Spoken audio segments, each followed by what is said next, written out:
Good morning, students. I am Riya Sinha, your assistant teacher. Today, we are going to start chapter number 9 of history, that is vital villages and thriving towns.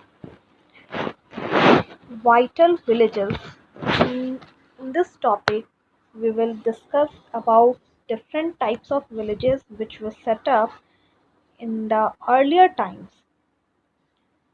And after that, we will discuss about thriving towns, how towns were set up and how people used to engage themselves or migrated from villages to towns. So let's start the chapter. Your first topic is iron tools and agriculture. In this topic, we will discuss about how people used to make iron tools and how they have started agriculture. See, we often take the use of iron for granted today. Things made of iron and steel are a part of our daily lives.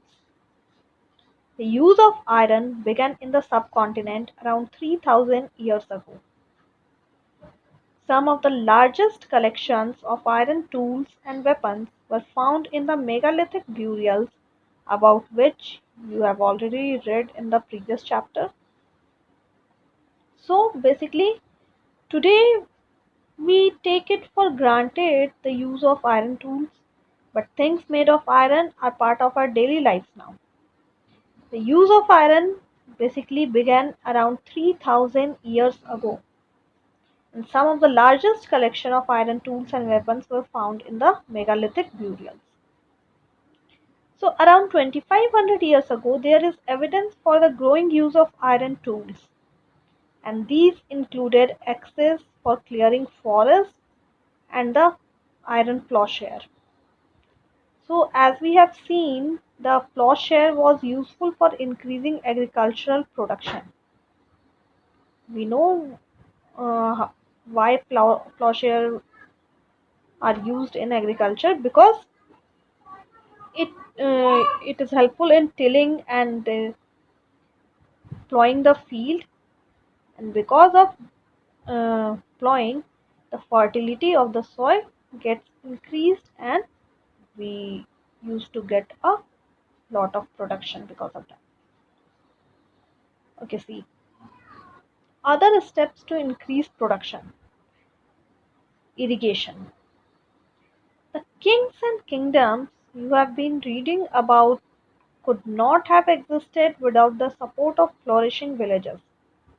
While new tools and the system of transplantation increased production, irrigation was also used. Obviously, kings and kingdoms basically could not have existed without the support of flourishing village.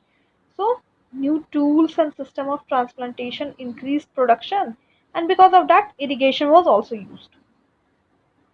So irrigation works that were built during this time included canals, wells, tanks and artificial lakes.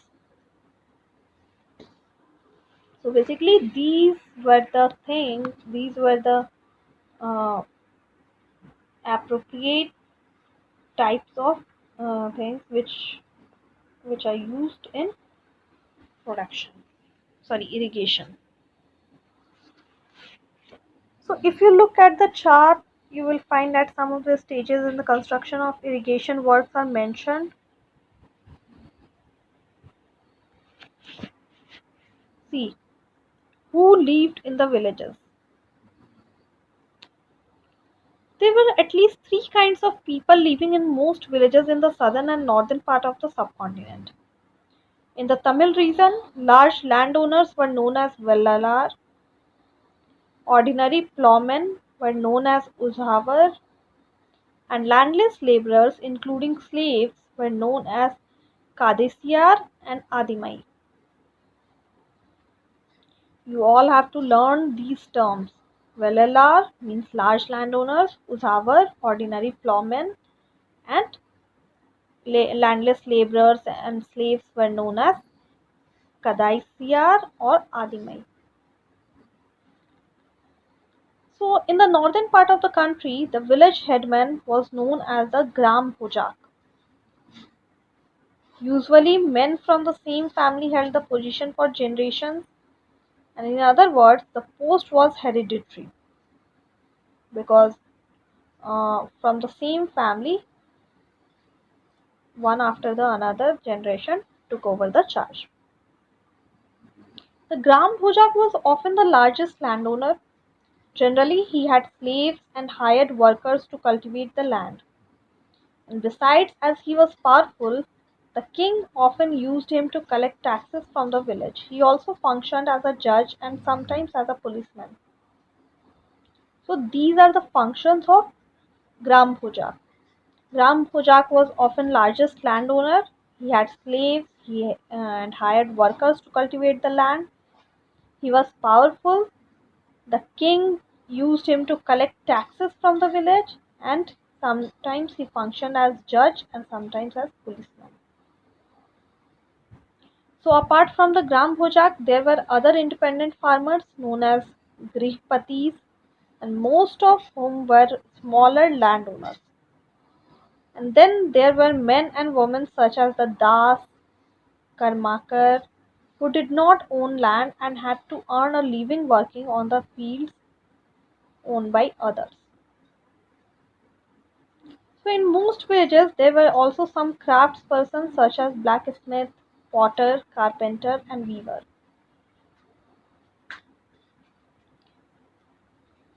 Now the earliest Tamil composition. Some of the earliest works in Tamil known as Sangam literature were composed around 2300 years ago. These texts were called Sangam because they were supposed to have been composed and compiled in assemblies, and that's why known as Sangam, means compilation, of poets that were held in the city of Madurai. The Tamil terms mentioned above are found in Sangam literature.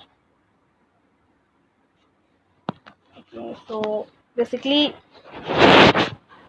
the earliest Tamil composition known as Sangam literature, and it was composed around 2300 years ago.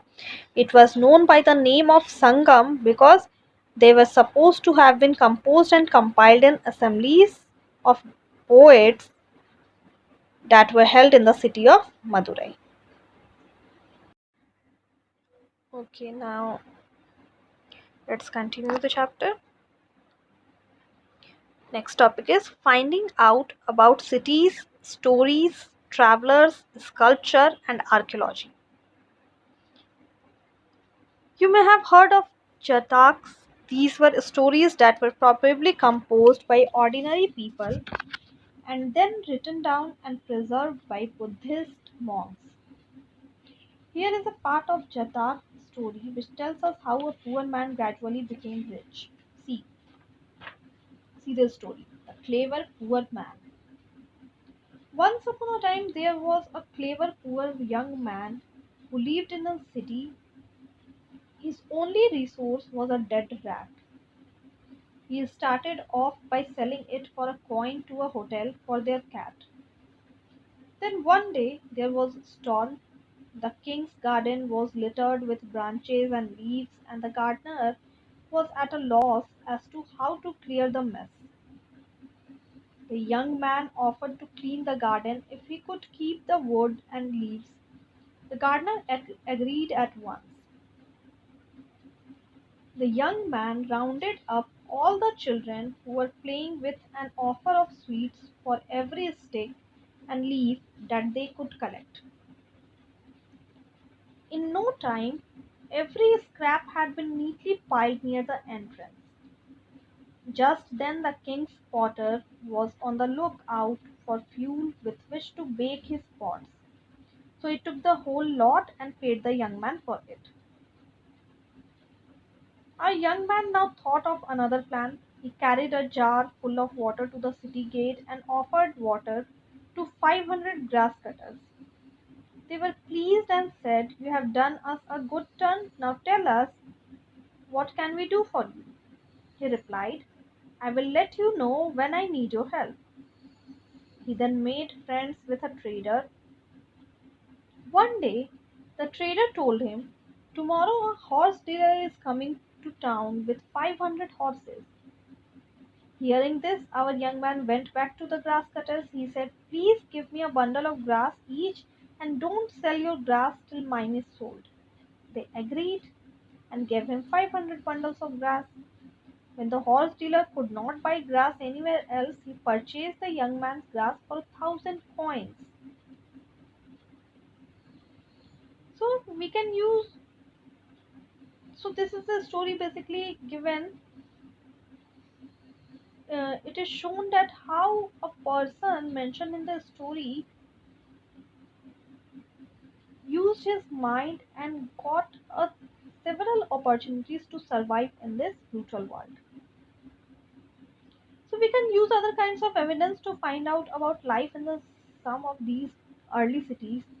Sculptures, carved scenes depicting people living in towns and villages as well as in the forest. Many of these sculptures were used to decorate railings, pillars, and gateways of buildings that were visited by people. Many of the cities that developed from about 2500 years ago were capitals of Mahajanpads. As we had seen, some of these cities were surrounded by massive fortification walls. In many cities, archaeologists have found rows of pots or ceramic rings arranged one on top of the other, and these are known as ring wells. These seem to have been used as toilets in some cases and as drains and garbage dumps. These ring wells are usually found in individual houses. We have hardly any remains of palaces, markets, or of homes of ordinary people. Perhaps some are yet to be discovered by archaeologists. Others, made of wood, mud bricks, and thatch, may not have survived. Another way of finding out about early cities is from the accounts of sailors and travelers who visited them. And one of the most detailed accounts that had been found was by an unknown Greek sailor. He described all the ports he visited. Now, see the story of Bargyas